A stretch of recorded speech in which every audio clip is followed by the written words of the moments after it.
So I had both Andrea and David take pictures of stuff that looked good this week. There's a couple, three from Long Road, number from here in Maine. First up is the Amber Maples. These are 25s. You just put, I think 55 or so on. You see these are nice full plants. This is new crop, so really nice plants. We had talked about this one in the past, so you can look back on your spreadsheet that we did to get a little more information, but these are really nice plants. One that we talked about in the past, this is a dwarf birch, came through Spring Meadow, Sesky Gold. This is a 7-gallon one. There's also 3 gallons here. They're all really nice. This plant, I don't think a lot of people really know about it. It does seem to do a little better for us in partial shade. It does not need full shade. Remember, with yellow plants, if you give them full shade, they'll be more green than they will be yellow. So keep that in mind. I would recommend some afternoon shade on this when you're talking to customers. You can see these are really nice, big, heavy, full plants.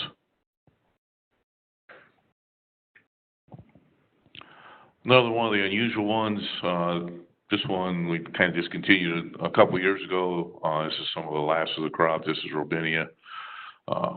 Twisted baby, nice full plant, top to bottom.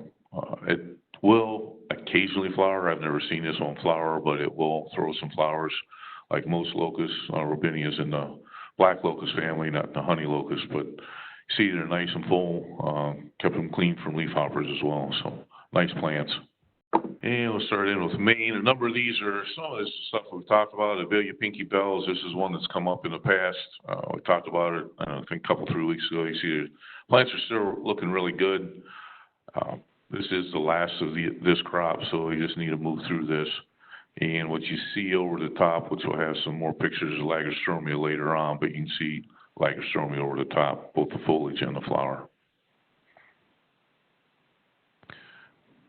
When we went to Bulia production, we canned everything this spring, so this is the first of what we're going to release of what's out there. This is what the blue chip looks like. We felt it was good enough to go ahead and put on inventory. So this is what you're going to see. Stuff we were shipping this spring, obviously, was a lot heavier and a lot fuller, so make sure your customer isn't expecting that oversized plant. This is what's out there. We do, what was left over from this spring, we did go through and trim that back hard. That will be coming back probably in a couple, 3 weeks, along with the entire new crop. Some of the perennials that have come back from being trimmed, this is Coreopsis Cream Caramel. See, these are premium condition, plenty of flower on them, as well as flowers coming up, buds underneath. Another Coreopsis. Little Bang Red Elf. Yeah, I think there's one more. And Uptick Yellow and Red. This is more of a similar to like early sunrise. It's not the verticulata, the moonbeam type where you have that thread leaf foliage. This is a thicker foliage. And this is a Zagreb. One thing with Zagreb, we've done a really good job with them over the years. After they first come up in the spring, if you trim them back, you end up with really nice full plants like you see here. And these are just starting to come into flower. You see there's plenty of buds sitting behind all the ones that are in bloom. Current crop of Cotinus Royal Purple. This is something they'll probably look at in a week or two as far as taking those long shoots off. You can see these are really nice, full, big plants. Really came on strong here with the heat and the way the rain's been this year as far as growth. A couple hostas, Francais, still looking good, and we rarely talk about the flowers on hosta, but you can see this has got a nice presentation of flowers. The other thing with these flowers, we talked about flowers in general, if they have this trumpet or hose-like effect, it's a good draw for hummingbirds. This is new crop of Alberry Purple. This is a Hypericum. It has the yellow flowers like most Hypericum, but its claim to fame really is that purple foliage. So these are really looking nice right now. David threw some pictures in of the Ilex reticulatus. What you can't see on these are the new ones that we talked about over the winter and last year. This is a 2-year-old 3-gallon, so it is heavily loaded with berries. We'll bring that up again later this fall, but keep that in mind. I think he's got 2 of them up here, but both of them are really nice full plants with new growth on them, and you can see some berries in the middle of this plant if you look close. Lee wanted to talk a little bit about tar spot on maples. We had a load of maples that went out. A customer had some complaints. Tar spot on maple, if you read through this, this is a cosmetic fungal disease. It is promoted by Wet Springs, which obviously had a super wet spring this year. They really don't list, and this is Cornell, which is one of the better important schools in the country, and there's a number of other ones out there. No one really lists any fungicides that you can use on it. It's pretty much talked about as basic cosmetic, and it's not anything you really need to worry about. It's going to happen. You're going to see it, especially on a wet spring. The plants do get sprayed. We're not obviously targeting anything for tar spot, but there are a number of fungicides that go on maples and are general applications that we do throughout the spring. So this is one that is not really should be a major concern. Pictures I saw, some of the leaves had 2 or 3 spots on them. The one picture I didn't even see anything on. So keep that in mind when the customer complains. We put this PDF in there so you guys can have this so you can read through it, get a better understanding of what it is, but it really isn't anything to be too concerned about. First, this is one of the first ones really to plume other than like Carly Rose, but the kind of late summer bloomers. So this is the first one really to always shoot up a plume. It's a little more compact grower. It gets a real nice burgundy fall color to it, and it's a very adaptable grass, a thinner type blade, but it still can get rust. It's not really known for that. So it's important, especially when it's in a overhead irrigation situation, that there is a spray program put in place. So if anybody's keeping those for longer periods of time and they're using overhead water, they really need to have a spray program to keep them looking good. So got 1,000 of those. Broad Ambition is next. We've been in and out of these. We've had some hiccups over the past several years on getting the liner. It looks like they got that taken care of. It's a very unique, the helicopter plume seed pod on the top. It's got that really cool look. It is a native type of grass, a plains grass, very adaptable, very, very tough, hardy, rugged plant. So it should work great. It's a very low maintenance kind of grass. So it's an unusual one. So hopefully we can take advantage of that. Next is Morning Lights. You see there, this is a very, very thin bladed grass. It'll be pluming here a little later. It's kind of a bronzish plume. It has better resistance to rust than some of the other grass, but we really like it. It's a real nice, compact, kind of showy grass. And next is Zebrensis. Has that horizontal banding in it there. This is probably one of the tougher ones in that category.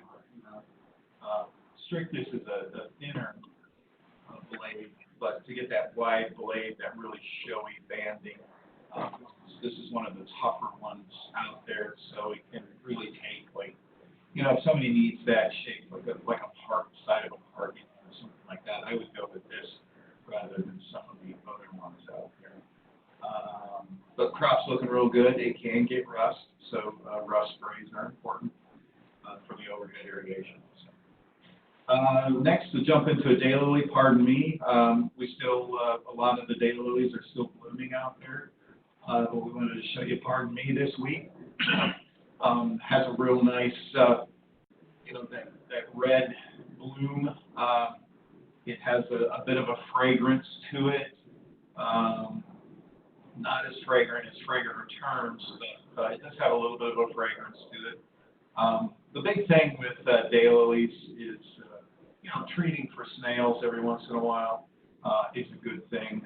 The real tiny, hard-shelled snails are attracted to most varieties of daylilies, and they feed on the undersides of the leaves, and then it causes a streak in the leaf, in the middle of the leaves. You can see these brown streaks. That's kind of an indication that you may have some snail activity. Obviously, it's already done the damage by then, but rarely do you see them up on the plant because they're mostly nocturnal. And you can find them in the soil or in the base. But there's a lot of different products you can treat for slows. And we treat them here also. Just a note for people growing. Miscellaneous photos. So we wanted to run down through a couple photos. If you could scroll to the top, please. This is called Gold Strike. This is a emerald type selection. So it's a Schmargard. It gets a little bit of gold tint on the new growth. Okay, and then it turns green. So I want to make sure that everybody understands this. This is not a yellow bark. It has this really nice, as it's flushing its new growth, just a light tint of yellow in it, which is kind of nice. And we really like it because in the selection, in their straining, it also seems to be very central to its growth.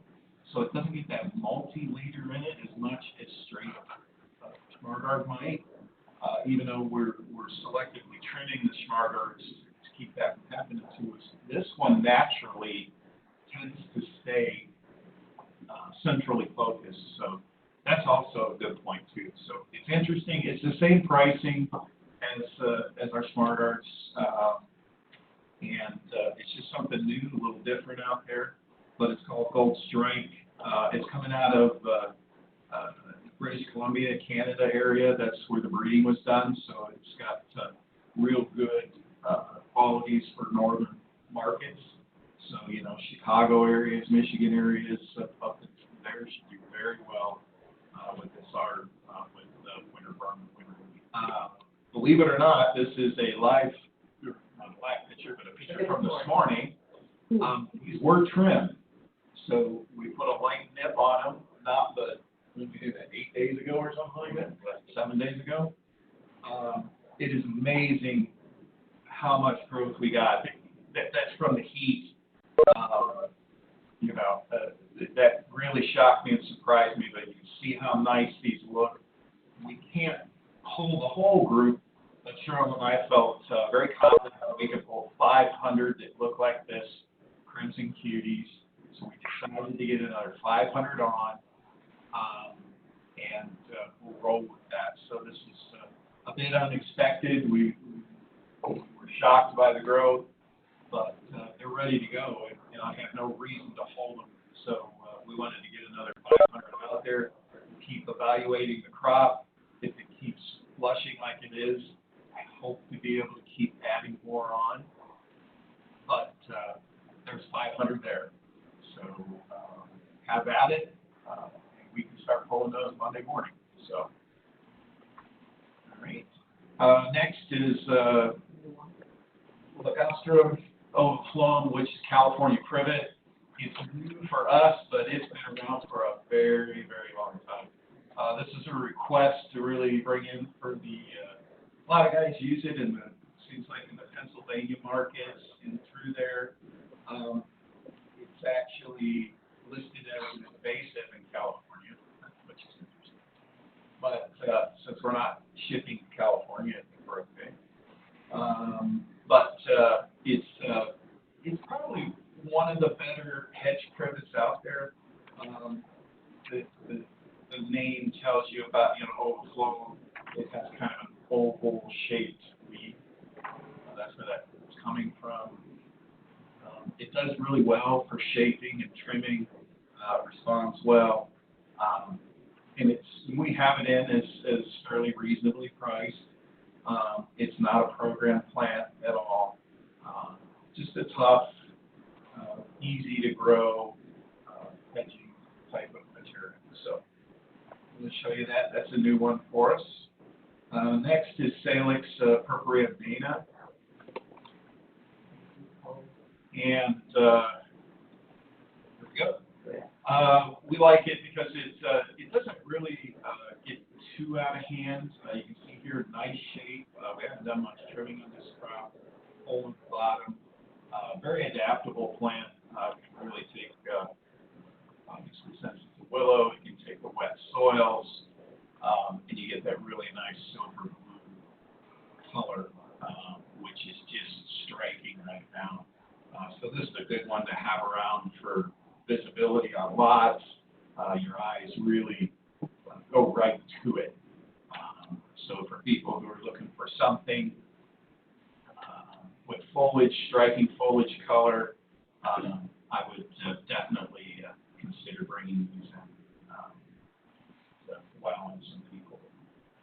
And last should be wine and rose. Just wanted to show you the crop we're on. These were trimmed earlier.